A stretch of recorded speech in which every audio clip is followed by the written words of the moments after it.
La pisciculture n'était possible que là où il y avait des surfaces permettant le développement des étangs, des barrages ou des sources alimentées par la nappe phréatique. La zone de prédilection de l'aquaculture était donc des bas-fonds parfois marécageux. Or, il se trouve que le marécage est une zone de transition entre le milieu aquatique et le milieu terrestre. Les marécages sont riches en gaz carbonique et pauvres en oxygène, donc peu favorables au développement de la vie.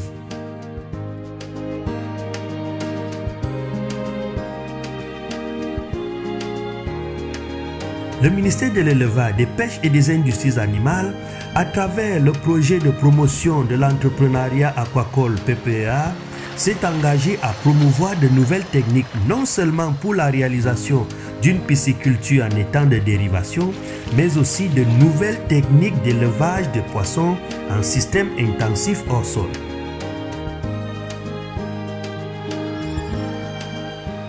Le PPEA, dans ses attributions régaliennes, a réalisé de nombreuses activités sur le développement de l'offre de formation et d'appui accompagnement, le recyclage sur les techniques de production en système d'élevage spécialisé, la participation à titre pratique aux activités de closerie, de production d'alevins et de poissons marchands, la mise en place de business plans.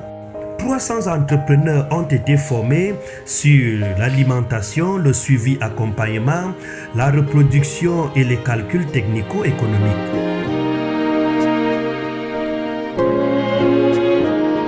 L'accès aux alevins et à une alimentation de qualité est le talon d'Achille de l'activité piscicole. En effet, l'alimentation couvre à elle seule près de 70% des coûts de production des petits exploitants.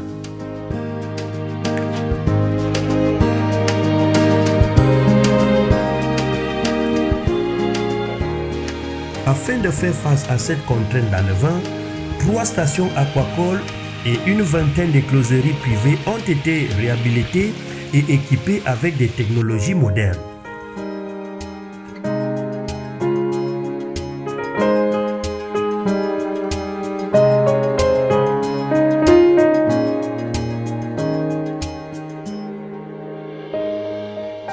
Le PPEA a facilité l'importation d'aliments flottants et a acquis une extrudeuse et des granuleuses pour appuyer les producteurs locaux d'aliments flottants.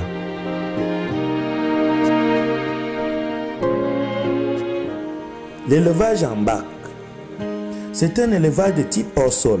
Les infrastructures utilisées pour ce type d'élevage sont les bacs en béton, en fibre de verre, en plastique ou en bois. Ce mode d'élevage nécessite obligatoirement un aliment artificiel de bonne qualité, granulé et flottant avec une teneur élevée en protéines. Le poisson-chat africain, généralement appelé silure, est l'espèce la plus adaptée à l'élevage en système intensif hors sol.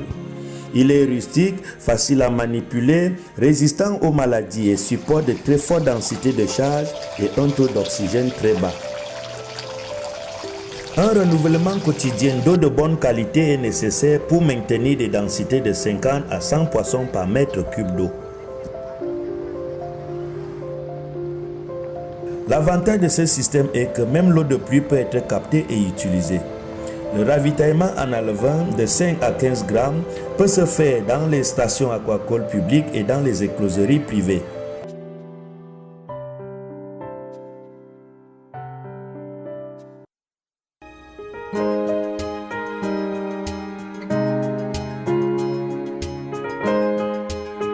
Le ministère de l'Élevage, des Pêches et des Industries animales, après avoir fait une estimation globale du fort potentiel aquacole que regorge le Cameroun en termes de rivières, de fleuves et de lacs, a, à travers le projet de promotion de l'entrepreneuriat aquacole, installé des cages flottantes dans différents plans d'eau du Cameroun.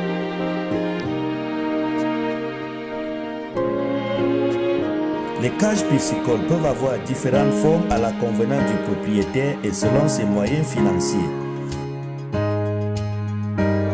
Rectangulaire, cubique ou cylindrique.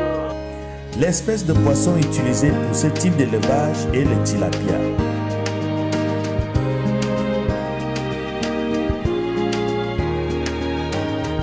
Depuis 2016, le PPA a permis un resserrement des liens entre les acteurs de la filière aquacole et grâce aux formations, une meilleure connaissance et pratique de l'activité. Le protocole technique de production d'alevin et de formules pour la production d'aliments de qualité sont bien assimilés et ont inspiré d'autres acteurs à intervenir dans le secteur de production d'aliments et d'alevin.